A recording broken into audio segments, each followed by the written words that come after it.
बेचैनी, पैशन जरूरी है। मैडनेस इज नीडेड, बहुत ज्यादा जरूरी है किसी भी चीज की जिद करना, क्योंकि सपने और जिद में एक बहुत बड़ा फर्क होता है। सपने आंखें खुलने के साथ टूट जाते हैं और जिद वो होती है जो लक्ष्य की ओर ले जाती है। आज हम इसकी बात करेंगे। बहुत सारे लोगों ने बोला कि सर पैशन के बारे में कुछ, हम कैसे अपने गोल तक पहुंचे, हम कैसे किसी चीज को अचीव करें। कुछ ऐसे पागलों की बात करेंगे जिनने अपनी जिद के कारण इस दुनिया में अपने आप को दूसरों से बेहतर साबित किया। जिद के दो तरीके हैं, एक अच्छे मकसद के लिए और दूसरा गलत मकसद के लिए। मैं एज यूजुअल और सही बात यह है, अच्छे मकसद की बात करता हूँ।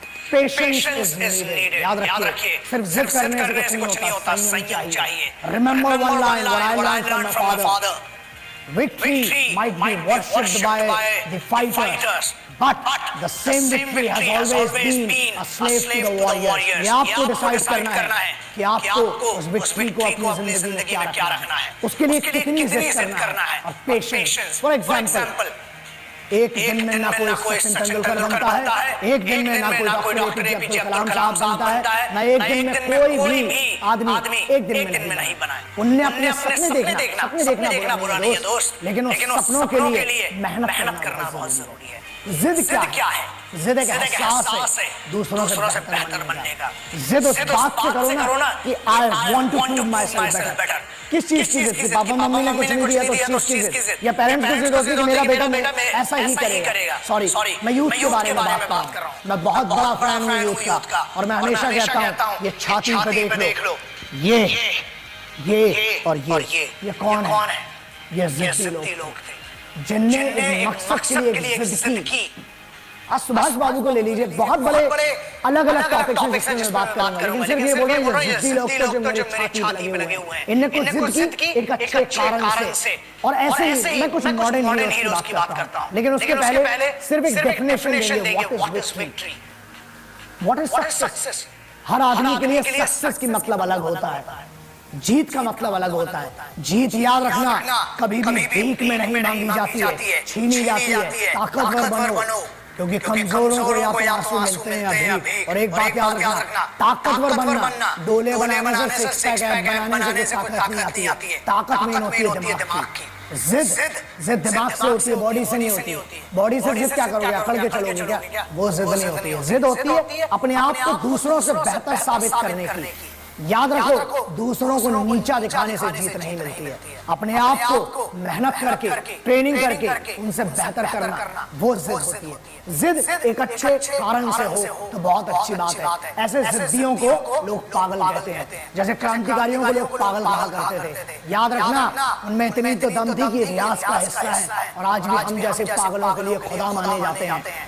मिट्टी के लिए मोहब्बत, वो भी एक जिद है जो हर सिपाही में होती है। वो जिद जरूरी है मेरे यारों, क्योंकि अगर जिद नहीं होती ना इस तिरंगे को दुनिया की सबसे बड़ी ऊंचाई पे ले जाने की, तो शायद सिपाही काम भी नहीं कर रहे होते। वो जिद है अपने आप को अपनी मिट्टी की इज्जत करने के लिए, तो सिपाहियों में भी जिद है। हर आदमी में जिसने भी इस दुनिया में, इस देश में कुछ बड़ा किया है ना, उसे लोगों ने जिद्दी कहा है, पागल कहा है। तो अगर कोई पागल कहे और जिद्दी कहे तो इसको अपने लिए मेडल मानना, क्योंकि याद रखना इस पूरे देश में, पूरी दुनिया में बहुत कम ही है जिनको पागलपन की और पागलों की उपाधि मिली है।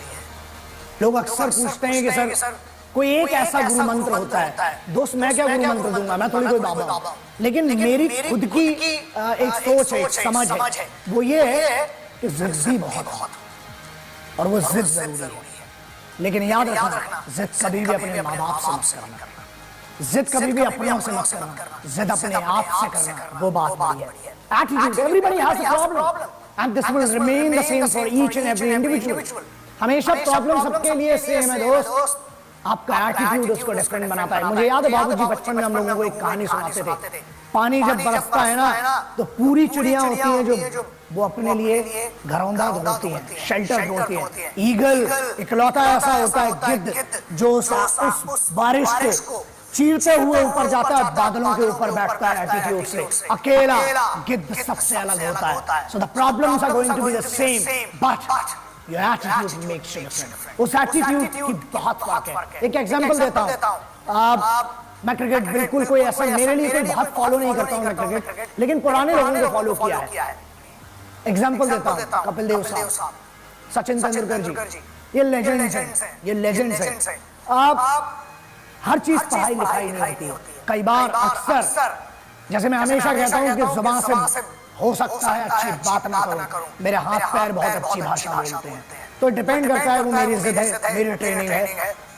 सचिन तेंदुलकर साहब अब ये जिद की बात करते हैं, 89 में पाकिस्तान के दिग्गजों के सामने बैटिंग कर रहे हैं, जिनकी बॉल दिखती नहीं थी, सिर्फ आवाज आती थी निकलने की, लगने की। उस आदमी ने जिद की, नाक में बॉल लगी हुई थी, वकार यूनिस की वो बॉल जिसने नाक तोड़ दी थी सचिन तेंदुलकर की, 16 साल का छोटा सा बच्चा सचिन रमेश तेंदुलकर नीचे गिरा हुआ।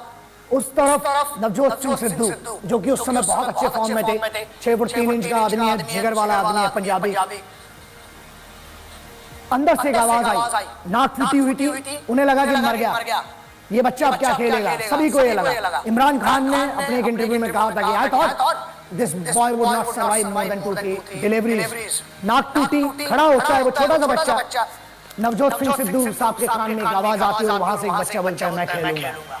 That's मैग्नेस for victory. वो बच्चा खड़ा होता है, वकार यूनिस की एक बॉल पहले नाक टूटी हुई है, फट चुकी है, कॉटन लगा हुआ, खड़ा होता है, अगली बॉल में 2 कदम आगे बढ़ता है और उस पूरी सीरीज का सबसे लंबा छक्का मारता है और उसके बाद बोलता है तुझी, बोलता है जिनको समझना है वो समझ गए।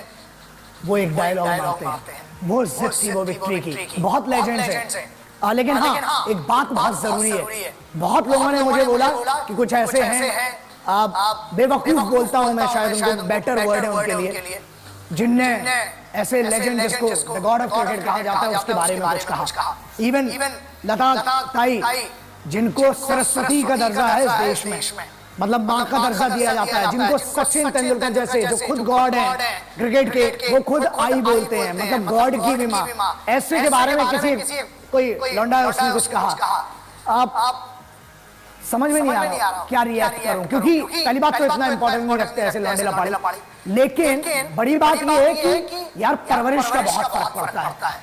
इंसानों के बारे में बोलते तो फिर भी ठीक है, इन लोगों की एक जर्नी है, 2 सेंटेंस बोल के आप उनको छोटा नहीं कर सकते हो, एंड इतनी छूट क्यों मिल रही है समझ में नहीं आ रहा है। बट ठीक है, आप लेजेंड्स के बारे में बोल रहे हो, आई कैन ओनली से कि इनको सद्बुद्धि मिले, क्योंकि आप जिनके बारे में बोल रहे हैं ना, जब तुम पैदा हुए थे, लौंडा 89-90s की बात होगी इसकी, जब ये पैदा हुआ था ना, उस समय लता दीदी हजारों गाने गा चुकी थी और अपने आप को प्रूव कर चुकी थी। जब ये लौंडा पैदा हुआ ना, उस समय लता दीदी हजारों गाने गा चुकी थी और अपने आप को प्रूव कर चुकी थी। जब ये लौंडा पैदा हुआ होगा ना, उस समय सचिन तेंदुलकर साहब दुनिया के सबसे फास्टेस्ट बॉलर्स को फेस कर रहे थे और छक्के मार रहे थे और जिद कर रहे थे इस देश के लिए कुछ करने की।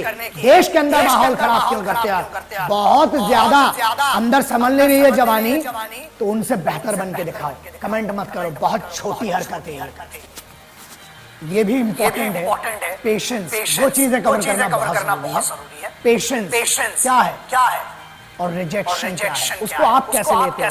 अगेन जो मैंने पहले भी कहा, रिजेक्शन इज इंपॉर्टेंट, क्योंकि जब रिजेक्शन होता है ना तो एक कोई झंझोड़ देता है। 2 ही तरीके, कोई थप्पड़ मारे, 2 ही तरीके हैं, पापा थप्पड़ पड़ गया, मम्मा थप्पड़ पड़ गया, रो और सो जाओ। दूसरा तरीका, ट्रेनिंग करो, लौट के जाओ, रैपटा कान के नीचे कंटाप मारो, थप्पड़ बोलते हैं जिसको ना, समझ में आ जाएगा। अगली बार किसी को मारने से पहले 1000 बार सोचो। लेकिन इस जिद के लिए ना लल्ला बैठे बैठे मोबाइल से कुछ नहीं होने वाला, ट्रेनिंग करना पड़ता, रोज ग्राउंड पे जाना पड़ता है। आप जिस भी फील्ड में जिद करना बहुत जरूरी है। रिजेक्शन इज इंपॉर्टेंट, और रिजेक्शन के बाद डिसहार्टन मत हो। याद रखना, हर किताब में, बड़ी किताबों में ये लिखा है, मैं बाबा ने मुझे समझ नहीं आती किताबों, अनपढ़ सा आदमी, लेकिन हर किताब में एक चीज जरूर लिखी है, जो होता है अच्छे के लिए होता है, प्रेजेंट में जियो, जो हो चुका वो हो चुका है यार, आगे की बहुत ज्यादा मत सोचो, प्रेजेंट में क्या कर सकते हैं, प्रेजेंट में सिर्फ एक ही चीज कर सकते हैं, और वो है ट्रेनिंग करना।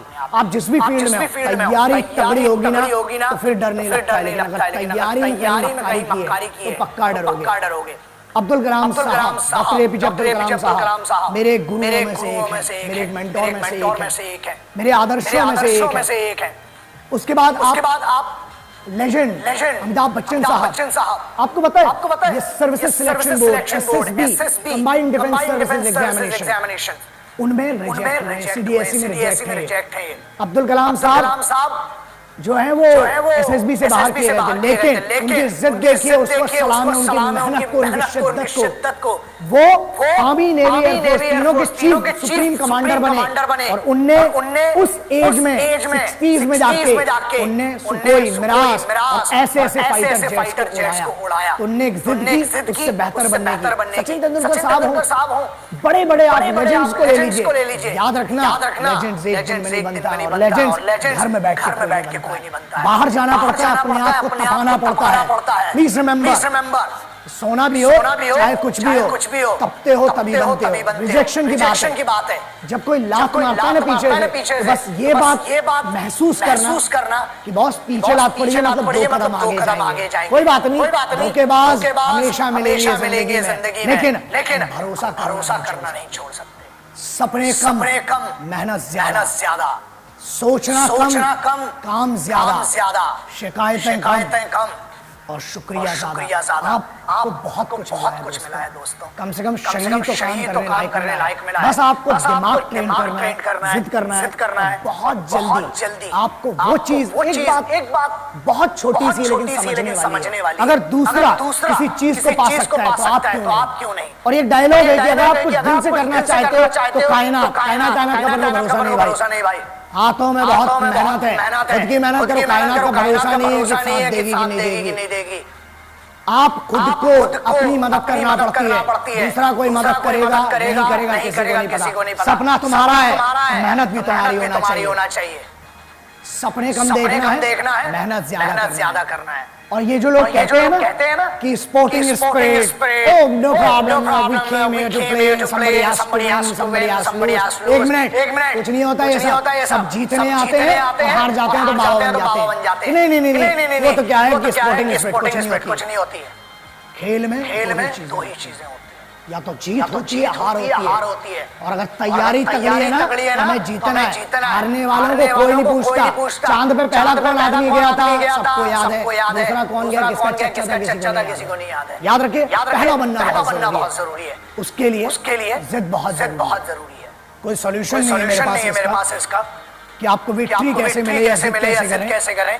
और कोई मंदिर में दरबार भी नहीं लगा है या कहीं ऐसा दरबार नहीं लगा है बाबा का। लेकिन एक बात बहुत सिंपल सी है, जो कोशिश की जा सकती है कि no mercy in the training, you actually want to survive in the battle of life. Training तगड़ी करोगे ना, आने तो सिचुएशन देखी जाएगी। एक और सिचुएशन तो है, कोई भी आके मार नहीं सकता। ये उसके हाथ में था है और रहेगा। हम कर्म करेंगे और तगड़ा कर्म करेंगे। देखते हैं जीत कितनी दूर तक भागती है। सुना है बड़ी खूबसूरत सी है, और अगर खूबसूरत सी है तो मेरी क्यों नहीं। शिकायतें कम, मेहनत ज्यादा। अपने आप से खुद से बात करो, शिकायत करो कि दोस्त क्या सब कुछ मैं सही कर रहा हूँ। याद रखना, the justice is known by you. सिर्फ आपको पता है वो चीज कि आप कहाँ गलत कर रहे हो। किसी दूसरे से मत सॉल्यूशन पूछो, that is with in you. Find it out, ढूंढो क्या गलत जा रहा है, बस उस पे काम करो। आप हर चीज में गलत नहीं है। आप एक छोटी सी किसी चीज में गलत हो सकते हैं। मैं भी हूँ यार, इंसान हूँ, ना भगवान हूँ ना बाबा हूँ। बहुत सामान्य सा इंसान हूँ, हजारों गलतियां करता हूँ, होती है मुझसे भी। लेकिन कोशिश ये करता हूँ कि कम से कम हो और सीखूं। सीखना खत्म तो जीतना खत्म, और सीखना शुरू तो जीतना शुरू। इसलिए सीखने की आदत डालो, जिद करने की आदत डालो, फिर देखते हैं कितनी दूर भागती है विक्ट्री हमसे। Never expect anything from anyone. That's the biggest problem. जब हम एक्सपेक्ट करते हैं तो टूटती हैं। खुद से एक्सपेक्टेशन बांधो कि मुझे यहाँ से यहाँ तक इतनी मेहनत करना है और उसका रिजल्ट आएगा। और जो चीज मांगे से ना मिले, मैंने पहले भी कहा था, जीत मांगी नहीं जाती है, छीनी जाती है। और छीनने के लिए ताकतवर होना बहुत जरूरी है। वो शहीद आजम करतार सिंह सराबा, उन क्रांतिकारियों के दम सिंह साहब की वो लाइन है कि मांगे से जो मिले न तुझको, छीन ले तू हक अपना, छीन ले तू हक अपना। दूर है क्यों तेरी आंखों से खुशहाली का सपना, खुशहाली का सपना। तेरी ही गैरत जागे, तकदीर भी तेरी जागे। छोड़ दे अपनों सर को झुकाना, तू गैरों के सामने। पगड़ी संभाल हो जटा, पगड़ी संभाल, पगड़ी संभाल, तेरा लुट गया मान वे। पगड़ी संभाल, तेरा लुट गया मान वे। पगड़ी संभाल हो जटा, पगड़ी संभाल। अपनी इज्जत और अपनी फैमिली की इज्जत, उस सेल्फ रिस्पेक्ट को कभी किसी को खेलने मत देना उससे दोस्त, क्योंकि वो हमारी असली पहचान है। जय हिंद, वंदे मातरम, इंकलाब जिंदाबाद, भारत माता की जय।